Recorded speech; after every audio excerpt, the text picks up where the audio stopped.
আমার লয়ার আছে না, ওকে আমি বলে রেখেছি টাকাটা যদি টাইম মতো না পাই এ বাড়িটা নিলাম করে দিব।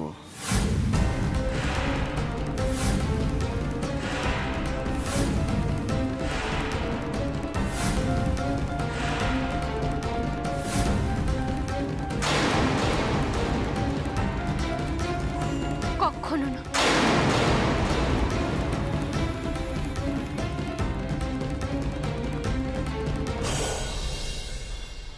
বসন্ত চৌধুরীর বাড়ি নিলাম হবে না।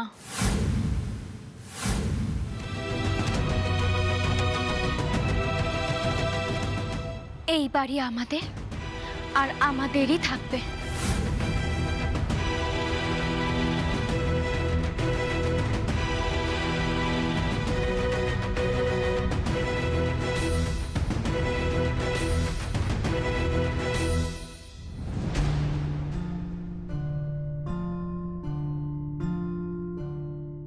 ফোনটা কেন ধরছে না শ্যামা?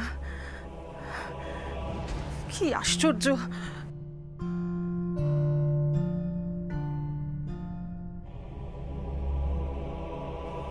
কেন ফোনটা ধরছে না? ওরা কি বুঝতে পারছে না ওরা কত বড় বিপদের মধ্যে রয়েছে?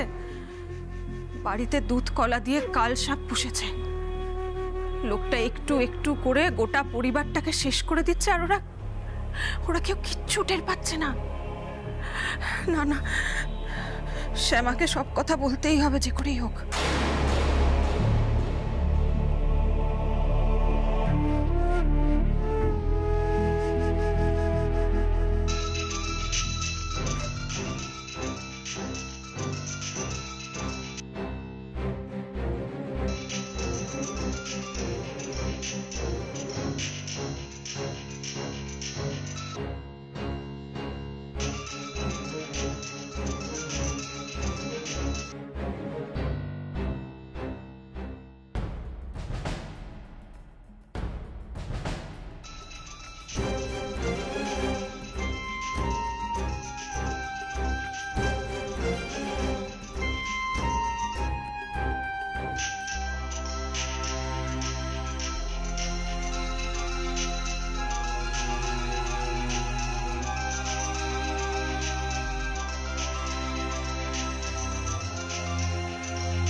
কি চাই আপনার? কি চাই আপনাদের? হ্যাঁ, বলছি তো আপনাদের দরকারের কোনো নিউজ আমাদের কাছে নেই। কোন প্রেস থেকে ফোন করছেন আপনারা? হ্যাঁ, আর কি জানতে চান? সুস্বাদু মশলা কোম্পানির ব্যাপারে? তো সুস্বাদু মশলা কোম্পানির ব্যাপারে চলে গিয়ে সবকিছু ছাই হয়ে গেছে, আর হয়েছে নিখিল চৌধুরীর জন্য। সব দায় নিখিল চৌধুরী। এটাই জানতে চান তো? সব দায় নিখিল চৌধুরী। হয়েছে, আর কিছু জানতে চান? নিখিল আমার কথাটা শোনো, ফোনটা রেখো না নিখিল।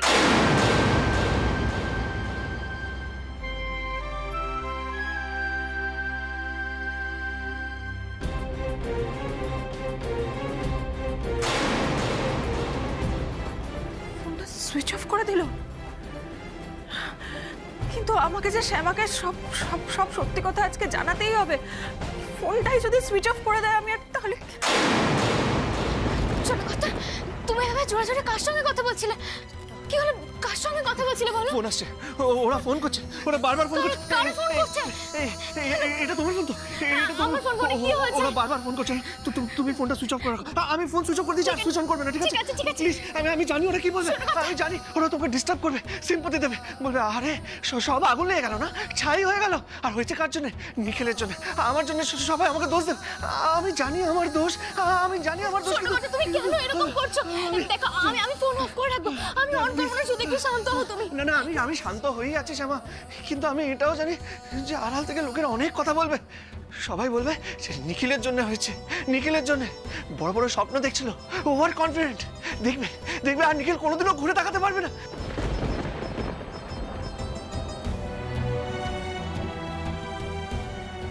আমি জানি শ্যামা, আমি জানি সবাই আমাকে নিয়ে হাসছে, পেছনে ঠাট্টা করছে। কেউ হাসছে না, তুমি কেন ভাবছো এসব? ছোট কথা, কি হলো? তুমি চলো ওখানে গিয়ে চুপ করে বসবে, একটু শান্ত। চুপ করে বসো, এখানে বসো। তারপর চারপাশটা অন্ধকার হয়ে গেল শ্যামা, চারপাশটা অন্ধকার হয়ে গেল। কে মারলো বলো তো? আচ্ছা আচ্ছা, আমাকে পেছন থেকে কেন মেরেছিল? সামনে থেকে মারার সাহস নেই? সামনে থেকে মারতে পারতো, তাহলে তাহলে আমি ফাইট করতে পারতাম। ছোট কর্তা, একটু ধৈর্য ধরো, দেখবে দেখবে আমাদেরই জয় হবে। তোমার স্বপ্ন জলে ভেসে যাবে না, আমাদের ফ্যাক্টরি আবার চালু হয়ে যাবে, আমরা মাথা তুলে দাঁড়াবো।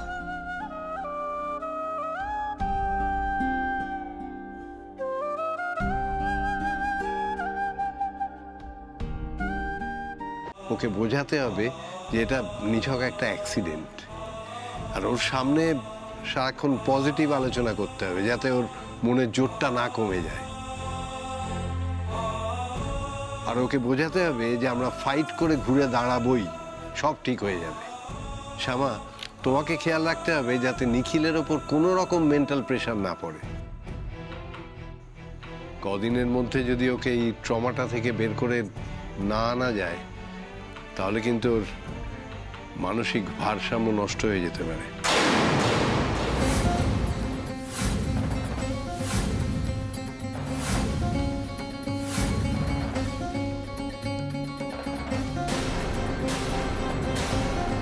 সে কি দিবেন? ওরা আমার ছেলেটার এই অবস্থা করেছে।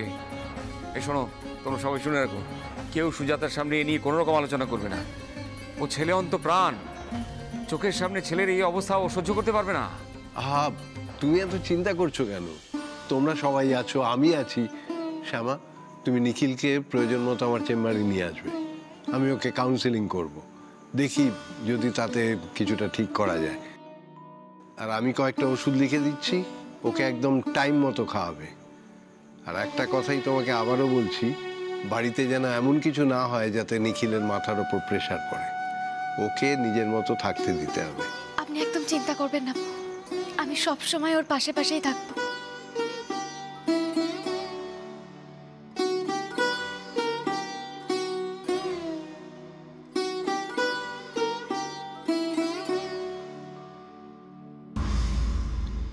টেক কেয়ার বসন্ত, আমি এখন উঠি।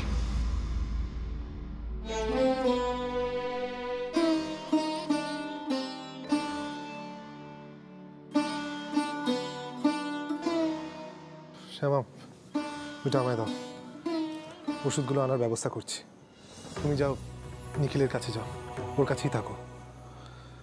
ওইদিকে মন্দিরে আমি লোক পাঠিয়েছিলাম, বড়মা বলেছে সূর্য না ডোবা অবধি বাড়িতে ফিরবে না। আদিত্যদা, এই মুহূর্তে মাকে কিছু বলার দরকার নেই, কারণ এমনিতেই মা সবসময় ছোট কর্তাকে নিয়ে চিন্তা করেন। আর তার মধ্যে যদি ওর এই অবস্থা শোনে তাহলে কিন্তু আমরা মাকে সামলাতে পারবো না। ওকে শ্যামা, আমি বড়মাকে কিছু বলবো না, কিন্তু তোমাকেও একটা কথা বলছি, তুমি এখন থেকে আর ফোন রিসিভ করো না।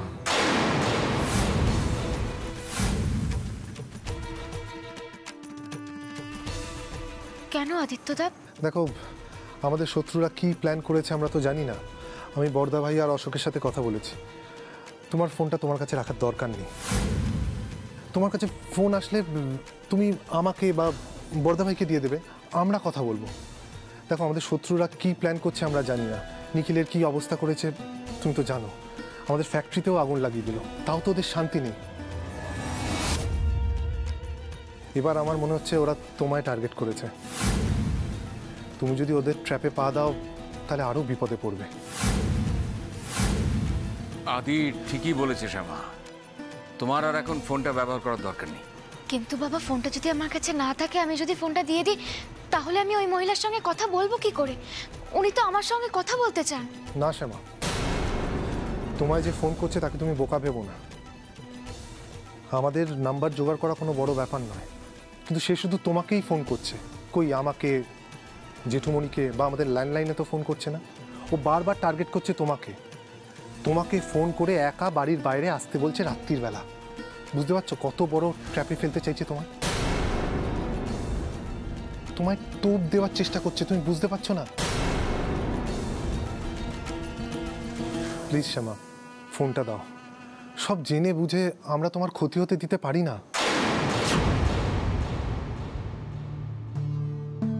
আমরা আর কোনো রিস্ক নেব না। কিন্তু বাবা, আমার কথা শোনো, দিয়ে দাও ফোনটা।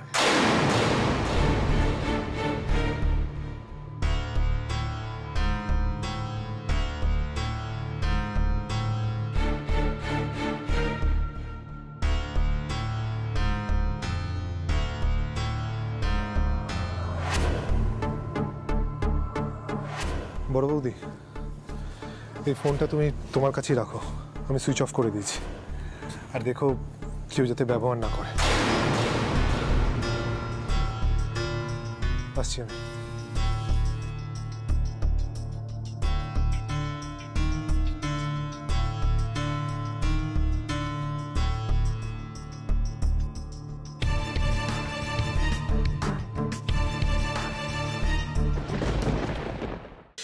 বুঝতে পারছো না তোমরা, ফ্যাক্টরির জমিটা বন্ধক না দিলে বাড়িটা আমরা বাঁচাতে পারবো না। ওইটাই আমাদের কাছে একমাত্র লক্ষ্য। থাকার জায়গাটা নিশ্চিত হয়ে গেলে সব ঠিক হয়ে যাবে। তাই বলছি জেঠুমনি, প্লিজ পারমিশনটা দিয়ে দাও। আদি শোন, বলছি দেখ, ফ্যাক্টরির জমিটা বন্ধক দিয়ে দিলে আমাদের হাতে আর কিছু থাকবে না। বাবা তো ফিনান্সারদের সঙ্গে কথা বলছে। বাবা, তুমি আদিকে বুঝিয়ে বলো না, ফিনান্সাররা কি বললো তোমাকে?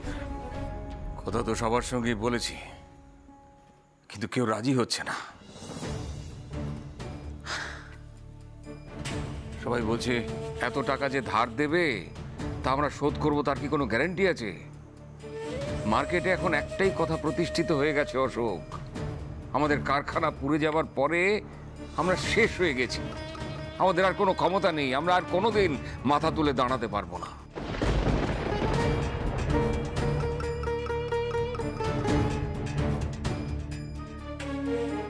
এমন করে বলবেন না বাবা, এখন লোকে তো 5 কথা বলবে, কিন্তু আমাদের তাতে কান দিলে চলবে না। যে যা বলে বলুক, কিন্তু আমাদের শুধু একটা কথাই মাথায় রাখতে হবে, যে আমরা সবাই একসঙ্গে লড়াই করব, আমরা আবার মাথা তুলে দাঁড়াবোই বাবা।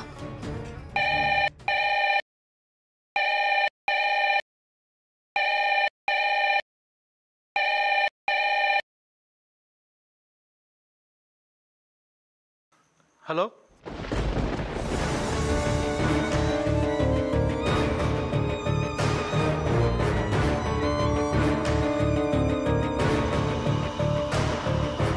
হ্যালো, কে বলছেন? আরে উত্তর দিচ্ছে না কেন? ফোন করছেন না, দিয়ে কথা বলছেন না?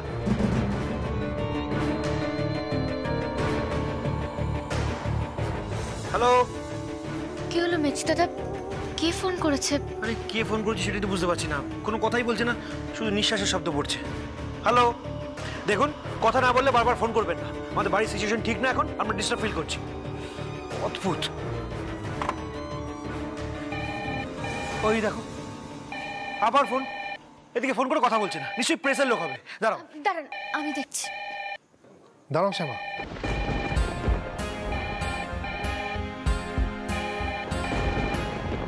তুমি ফোনটা তুলো না। কেন? না মানে আমি দেখছি কে ফোন করেছে। দাঁড়াও, সরাসরি। হ্যালো, কে বলছেন আপনি? হ্যালো, তাহলে চুপ করে আছেন কেন? অশোক তো বললো আমাদের ডিস্টার্ব করবেন না, তাও কেন বারবার ফোন করছেন? অদ্ভুত ডিস্টার্ব। ওই দেখো,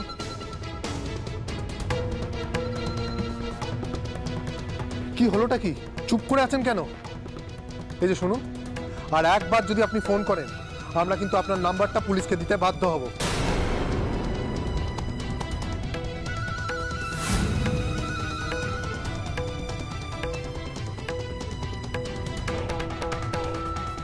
আদি, তুই এখানে এসব কথা বলছিস ঠিক আছে, কিন্তু নিখিলের সামনে কখনো ওই ফ্যাক্টরির জমি বন্ধকের কথাটা বলিস না, আর এই বাড়ি বন্ধকের কথাটাও না ওর সামনে তুলিস না। দেখছিস তো ছেলেটা কিরকম হয়ে আছে। বাবা, আমি ব্যবসার তেমন কিছুই বুঝি না, যেটুকু বুঝতে পারছি তার উপর ভিত্তি করে একটা কথা বলবো। হ্যাঁ বলো। বলছি বাবা, এই বন্ধকের ব্যাপারটা কি আমরা বাদ দিতে পারি না? তাহলে শ্যামা টাকাটা কোথা থেকে আসবে? দেখো, আমরা যে সিচুয়েশনে আছি, কেউ আমাদের হেল্প করবে না। দেখুন আদিত্যদা, সাহায্য করবে না এ কথা তো আমরা কেউ জোর দিয়ে বলতে পারি না। এতদিন পর্যন্ত আমাদের কোম্পানির মশলা পুরো রাজ্যে ছড়িয়েছিল, হাজার হাজার ব্যবসায়ী, ছোটখাটো দোকানদার সবাই আমাদের মশলা নিয়ে ব্যবসা করেছে, পেট চালিয়েছে, বেচা কেনা করেছে। আর আজ সেই আমরা যদি তাদের কাছে যাই, তাদের কাছে গিয়ে তাদের সাধ্যমতো সাহায্য নিয়ে আমরা ঘুরে দাঁড়ানোর চেষ্টা করি, তাহলে কি কেউ আমাদের পাশে দাঁড়াবে না বাবা?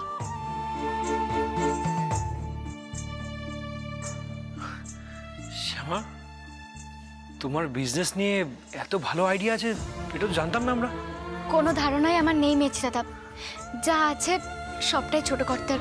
আসলে ছোট কর্তা ফোনে ব্যবসা নিয়ে যেটুকু আলোচনা করেছে, যেটুকু কথা বলেছে, সে সব শুনেই আমার এইটুকু শেখা। দেখো শ্যামা, শিখেছো ভালো কথা, কিন্তু এখন এক্সপেরিমেন্ট করার কোনো জায়গা নেই। তাই বলছি এইসবের মধ্যে তুমি থেকো না, আমরা দেখে নিচ্ছি। তুমি একদম চিন্তা করো না, ঠিক আছে? চিন্তা তো করতেই হবে আদিত্যদা, বাড়ির বউ বলে তো চুপ করে বসে থাকতে পারি না। দেখছি তো বাড়ির সিচুয়েশনটা কিরকম, মানে কারোরই মন মেজাজ ভালো নেই। রানীও খুব ডিপ্রেসড, ও চাইছে এই ডিপ্রেশন থেকে বেরিয়ে আসতে। তাই ও আমায় বলেছে ও নতুন করে গান শিখতে চায়।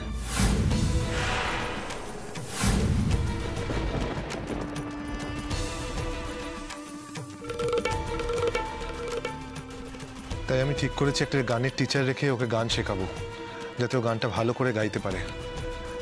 হয়তো এই গান শেখার জন্য ওর মনটা ভালো হয়ে যেতে পারে। তাই তুই গান শিখতে চাস বুঝি? কই আমায় বলিসনি তো মা? হ্যাঁ মা, আমি গান শিখতে চাই। তাছাড়া এতদিন তো শ্যামা আমার হয়ে গান গাইতো, আর সেটা তো মস্ত বড় অন্যায়। সেটা আমি প্রতি মুহূর্তে বুঝতে পারি। তাছাড়া শ্যামা হয়তো আমাকে ক্ষমা করে দিয়েছে, কিন্তু আমি নিজেকে ক্ষমা করতে পারিনি। আর যেদিন আমি গান শিখে একটু আধটু নিজে গাইতে পারবো, সেদিনই আমি প্রায়শ্চিত্ত করছি বলে মনে করব। তখনই আমি নিজের কাছে ক্ষমা চাইব।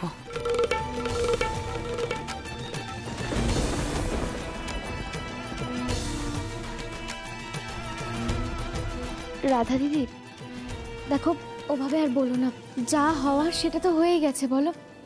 এখন সব কিছুই অতীত। তবে এই যে তুমি আবার নতুন করে গান শিখতে চেয়েছো, এটা শুনে আমি খুব খুশি হলাম। গান এমনই একটা জিনিস যা সবার দুঃখ ভুলিয়ে দেয়। গান শুনলে যেমন মন শান্ত হয়, ঠিক তেমন গান গাইলেও মনে প্রশান্তি আসে।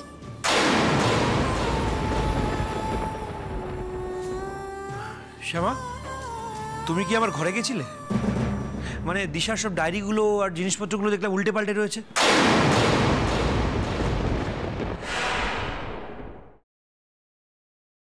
এই যে তুমি দুলটা ফেলে এসেছিলে,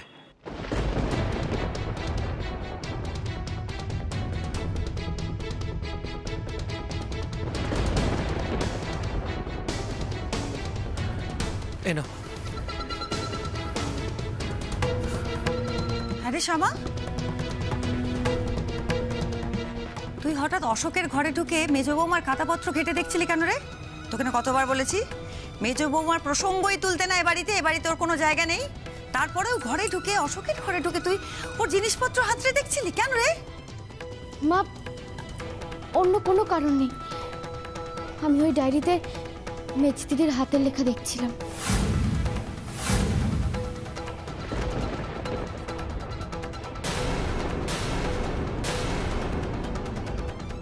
হাতের লেখা? মানে তুই মেজ বৌমার হাতের লেখা মিলিয়ে দেখতে গিয়েছিলি কেন রে? কি দরকার পড়লো হঠাৎ? সব বলছি মা, সব তোমায় বলছি। কাল রাতে ইটের টুকরোটা যে ছুঁড়েছিল, সে আমাদের ক্ষতি করবার জন্য ছড়েনি মা। তার অন্য কোনো উদ্দেশ্য ছিল।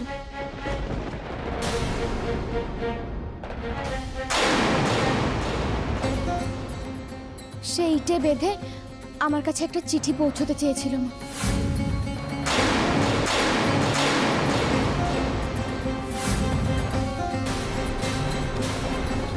চিঠি? কোন চিঠি? কাল ওই ঘরে কত খোঁজাখুঁজি করলাম, কোনো চিঠি পেলাম না তো। পুরো চিঠিটা পাইনি আদিত্যদা, শুধু একটা অংশই পেয়েছি।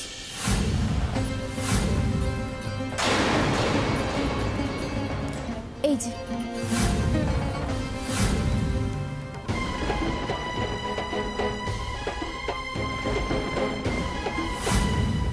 কি লেখা আছে ওতে? বাবা, এটাতে শুধু একটা শব্দই লেখা আছে, আদি।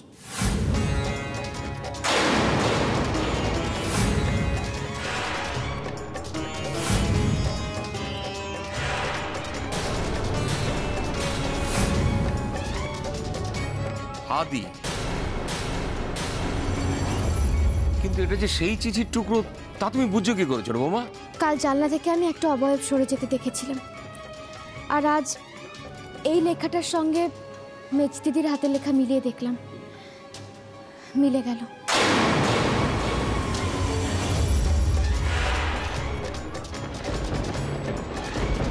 আমি নিশ্চিত যে এটা মেজ দিদিরই লেখা। তো এতদিন বাদে মেজ দিদির লেখা এই কাগজের টুকরোটা কেন আমার ঘরে পাওয়া যাবে?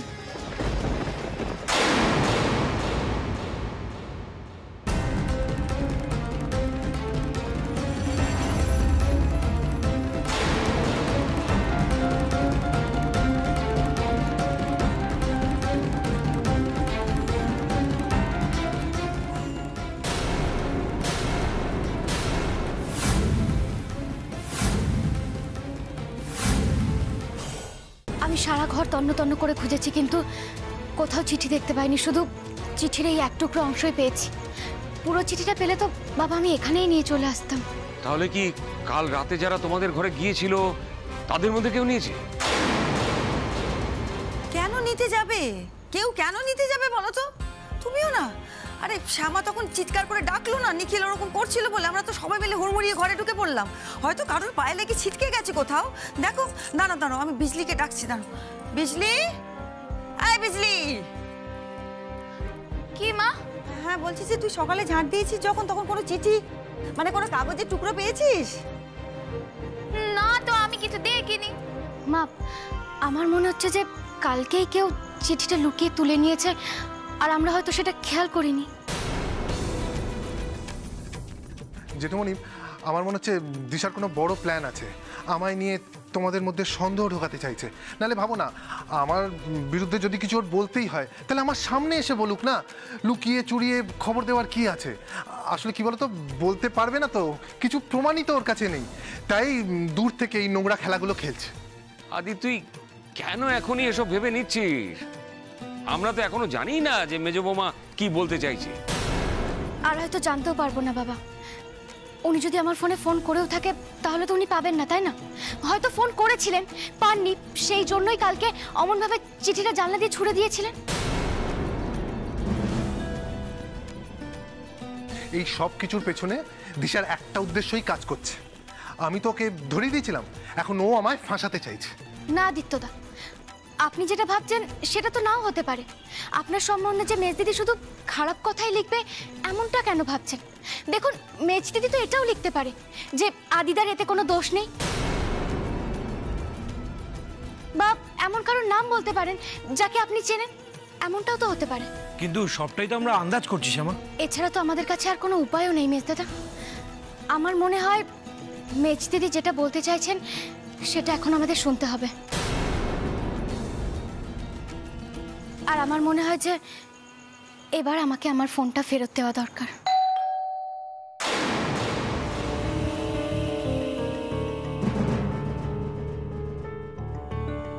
এখন আবার কে এলো? বৃন্দাবন, যাও না, দেখো, দরজা খুলে দেখো কে এলো। হ্যাঁ,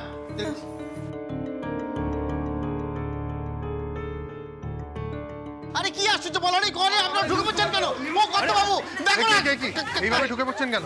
কি চাই আপনাদের? আমরা সবাই প্রেস থেকে এসেছি, আপনার প্রেসের সাথে কথা বলতে চাইছেন না কেন?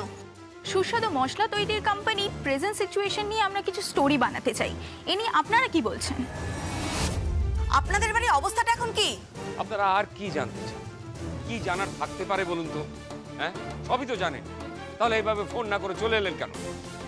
ফোনে আপনাদের অনেক যোগাযোগ করার চেষ্টা করা হয়েছে, কিন্তু আমরা কোনো উত্তরই আপনাদের কাছ থেকে পাইনি। কি উত্তর দেব বলতে পারেন? এই অগ্নিকাণ্ডের পেছনে কারা জড়িত বা কে জড়িত সেটা যখন জানা যাবে তখন আসবেন, যত খুশি প্রশ্ন করবেন, কিন্তু এখন কোনো প্রশ্ন করবেন না। আমাদের কারো মন মেজাজ ভালো নেই, আমরা এখন কথা বলতে পারবো না। নিখিল চৌধুরীর মাথায় যে গুরুতর চোট লেগেছিল তা এখন উনি কেমন আছেন? সেদিন রাতে উনি অসংলগ্ন আচরণ করেছিলেন, শোনা যাচ্ছে উনি মানসিকভাবে পুরোপুরি অসুস্থ হয়ে পড়েছেন। উনি নাকি সব দায় নিজের ঘাড়েই নিয়েছেন, এরকম খবর শোনা যাচ্ছে, এতে আপনাদের প্রতিক্রিয়াটা কি? নিখিল চৌধুরীর মানসিক অবস্থাটা এখন তাহলে ঠিক কি? কি কি কি বলছে ওরা? ওনারা কি বলছে? কিছু বাবা ওনারা কি বলছে? মানসিক অবস্থা ঠিক নাই মানে অস্বাভাবিক আচরণ করছে। আর কি প্রশ্ন আছে আপনাদের? কি প্রশ্ন আছে ওনাদের? তোকে কোনো কথা বলতে হবে না, তুই প্লিজ এ নিয়ে কথা বলাস না, উপরে যা। এই অশোক চল দাঁড়া মেজো ভাই দাঁড়া। আপনারা কি জানতে চান? কে দায়ী? তো কে দায়ী? নিখিল চৌধুরী দায়ী। আমার জন্য সুস্বাদু মশলা ঝোলে গেছে, শেষ হয়ে গেছে, এটাই সত্যি। আর কি প্রশ্ন আছে আমাকে বলুন, কি প্রশ্ন আছে বলুন আমাকে। নিখিল, বাবা তো কথা বলতে বারণ করলো, কেন কথা বলছিস? দাদা তুই বুঝতে পারছিস না, ওদের প্রশ্নের উত্তর দিতে হবে, নাহলে ওরা যাবে না। তুই বোঝার চেষ্টা কর। বল নিখিল, কাউকে কোনো প্রশ্নের উত্তর দিতে হবে না, চুপ কর। তুই বুঝতে পারছিস না মেজদা ভাই, নাহলে ওরা চুপ হবে না, ওদের প্রশ্নের উত্তর দিতে হবে। আর আপনারা হুট করে যাকে ইচ্ছে বলতে পারেন না যে তার মাথা খারাপ। আপনার ব্যবহার তো নরমাল না।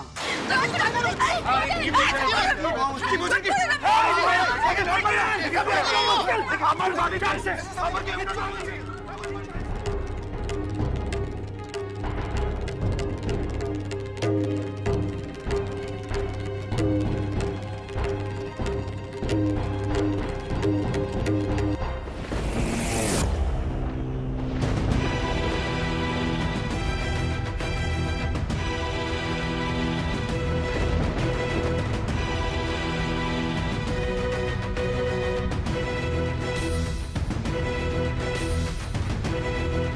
চিঠিটা কি তাহলে মেজ দিদি আমার হাতে ধরিয়ে দিয়ে গেলেন?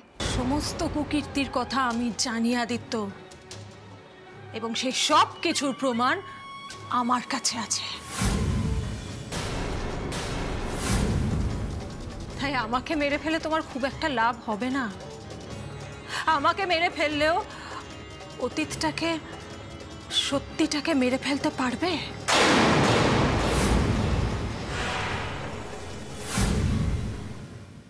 যা যা জঘন্য অপরাধ তুমি করেছো তার শাস্তি যে তোমায় পেতেই হবে আদিত্য। শাস্তি? হ্যাঁ, শাস্তি দেবে তুমি? প্রমাণ আছে তো? কি কি অন্যায় করেছি তার প্রমাণ তোমার কাছে আছে তো? সব প্রমাণ আছে আদিত্য, আমার কাছে সব প্রমাণ আছে। কিভাবে তুমি চৌধুরী বাড়ির সোনার সংসারটাকে নষ্ট করে ফেলতে চেয়েছো, কিভাবে তুমি আদিত্য চৌধুরী তুমি প্ল্যান করে আমাদের ফ্যাক্টরিতে আগুন লাগিয়েছো।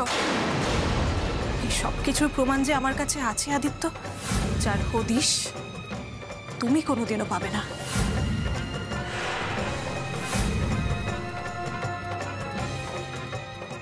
আমায় মারতে এসছো, মারো, কিন্তু আদিত্য সমস্ত প্রমাণ ঠিক সময়ে যার হাতে পৌঁছানোর কথা পৌঁছে যাবে যে।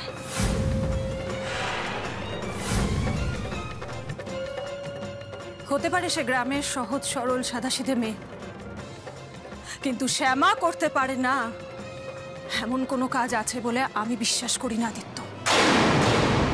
হতে পারে সে কৃষ্ণের সহজ সরল এক ভক্ত, কিন্তু চাইলে সে যে কতটা ভয়ঙ্কর হয়ে উঠতে পারে সেই সম্বন্ধে তোমার কোনো আইডিয়া নেই আদিত্য চৌধুরী।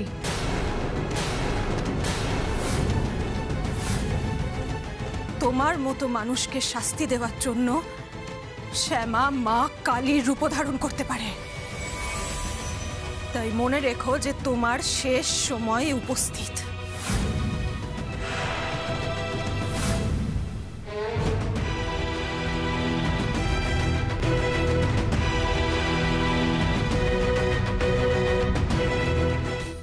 শ্যামা তোমায় শাস্তি দেবে আদিত্য চৌধুরী। যা যা অপরাধ তুমি করেছো তার সমস্ত শাস্তি তুমি এই জন্মেই পাবে আদিত্য।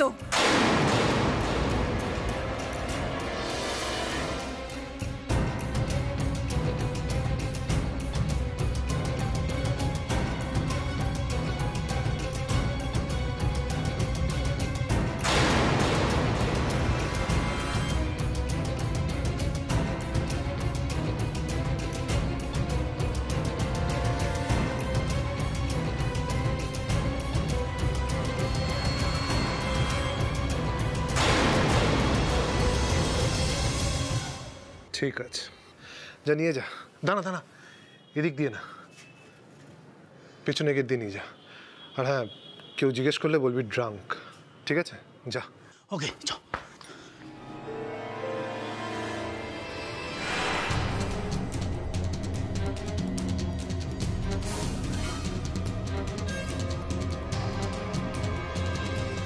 আমার বিরুদ্ধে প্রমাণ জোগাড় করবে দিশা, আর সেইটা শ্যামার হাতে যাবে। হতেই দেব না। প্রমাণ খুঁজে বের করে নষ্ট করে দেব, হতেই দেব না। কোথায় রাখবে প্রমাণ?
শ্যামা, শ্যামা কোথায় তুমি? শ্যামা, ছোটদা বাবু, শ্যামা ঘরে নেই। তুমি কোথায় গেলে? ছোটদা বাবু, শ্যামা, ছোটদা বাবু, কি হয়েছে? ছোটদা বাবু, তুমি রক্ষে করো।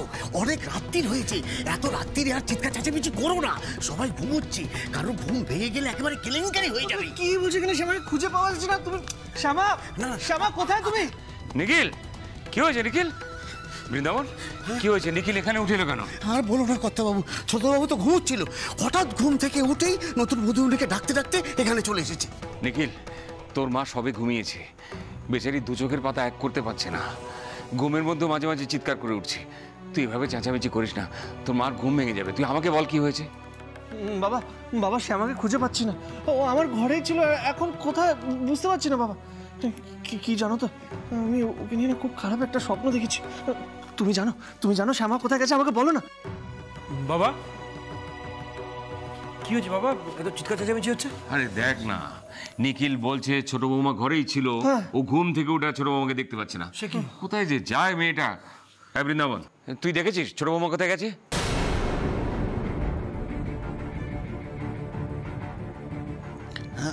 আগে না, মানে বলছিলাম। কি হলো বৃন্দাবনদা, আমতা আমতা করছো কেন? জানলে বলো, শ্যামা কোথায় গেছে? আরে তুই যা জানিস বল না। ছোট বৌমাকে তো বললাম বারবার যে বাড়ি থেকে বেরিও না, তাও বেরিয়ে গেল কেন? বাবা, আমার মনে হয় শ্যামা কারুর ফোন পেয়ে বেরিয়ে গেছে। আচ্ছা বৃন্দাবনদা, শ্যামা কি তোমার ফোন থেকে কাউকে ফোন করেছিল? আগে হ্যাঁ মেজদাদাবাবু, আসলে একটা ফোন এসেছিল। নতুন বৌদিমণি আমায় বলল, বৃন্দাবনদা দেখো মেজ বৌদিমণি ফোন করেছে।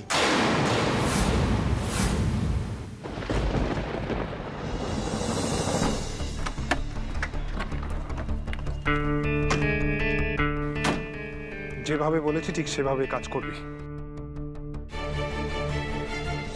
দিশা চৌধুরীকে মারবি না, আদিত্য চৌধুরীকে ঘাটিয়েছে, কষ্ট দিয়ে মারবো।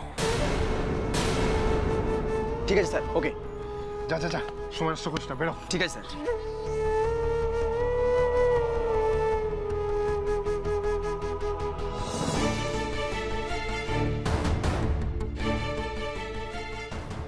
কে ফোন করেছিল? মেজ বৌদি? কে মেজ বৌদি? আমার ঠিক মনে পড়ছে না। কে? নিখিল, মেজ বৌদি মানে দিশা, আমার বউ। তুই চিনতে পারছিস না মেজ বৌদি? ও হ্যাঁ হ্যাঁ, দিশা, দিশা মেজ বৌদি। এই নামটা শুনলেই না আমার কিছুটা মনে পড়ছে, আমার কিছুটা বলার ছিল, কিন্তু কি বলার ছিল আমার সেটাই মনে পড়ছে না। বাবা কি বলার ছিল? কি যেন একটা। থাক থাক, তোকে আর মনে করতে হবে না। এ অশোক, হ্যাঁ। শ্যামার কাছে তো বোধহয় কোনো ফোনও নেই। তুই দেখ না, একটু বেরিয়ে দেখ না আশপাশে যদি পাস। ঠিক আছে, আমি দেখছি। জামাই দাদা, এই অশোক, এই সবাই তোরা এখানে আছিস, জেগে আছিস। আদি কোথায় গো? ঘরে নেই ছেলেটা। এত রাত্রে কোথায় গেল বলো তো? সে কি, আদি আবার কোথায় গেল? আচ্ছা কি হচ্ছে বলতো অশোক? শ্যামা নেই, আদি কোথায় বেরিয়ে গেল, আমি তো কিছুই বুঝতে পারছি না। বাবা তুমি চিন্তা করো না। বৃন্দাবনদা, তুমি নিখিলকে নিয়ে ঘরে যাও, ওর রেস্ট নেওয়া দরকার। আমি দেখছি। না না না না, শ্যামা না আসলে আমি কোথাও যাবো না, আমি এখানেই থাকবো। আমি বলেছিলাম শ্যামা যেসব কাজ করছে ওর তো বড় কোনো বিপদ ঘটাবে। আমি কোথাও যাবো না, ও ঠিক বড় কোনো বিপদ ঘটাবে আমি জানি।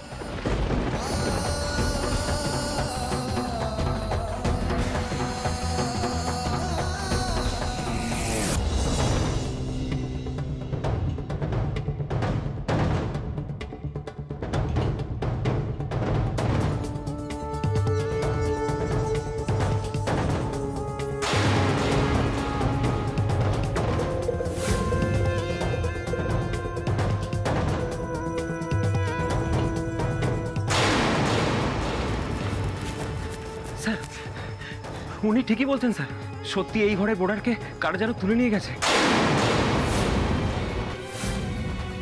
স্যার, সিসিটিভিতে দেখা যাচ্ছে স্যার, কয়েকজন গুন্ডা মতো লোক ওনাকে তুলে নিয়ে গেল। বাইরে একটা গাড়িও দাঁড়িয়ে ছিল। তারপর ওনাকে জোর করে গাড়িতে ঢুকিয়ে ওরা এখান থেকে পালিয়ে গেছে স্যার। আমি আপনাদেরকে বারবার করে বলেছিলাম যে মেজদিদি নিশ্চয়ই কোনো বিপদে আছে। এবার তাড়াতাড়ি আপনারা ফোন করুন পুলিশকে, আর রাস্তা আটকাতে বলুন। তার মানে এরাই আমাদের ক্ষতি করার চেষ্টা করছে, আর এরাই আমাদের কোম্পানিকে জ্বালিয়েছে। এদেরকে ধরতে পারলে সব প্রশ্নের সমাধান হয়ে যাবে। আপনারা দয়া করে তাড়াতাড়ি পুলিশকে খবর দিন, তাড়াতাড়ি করুন।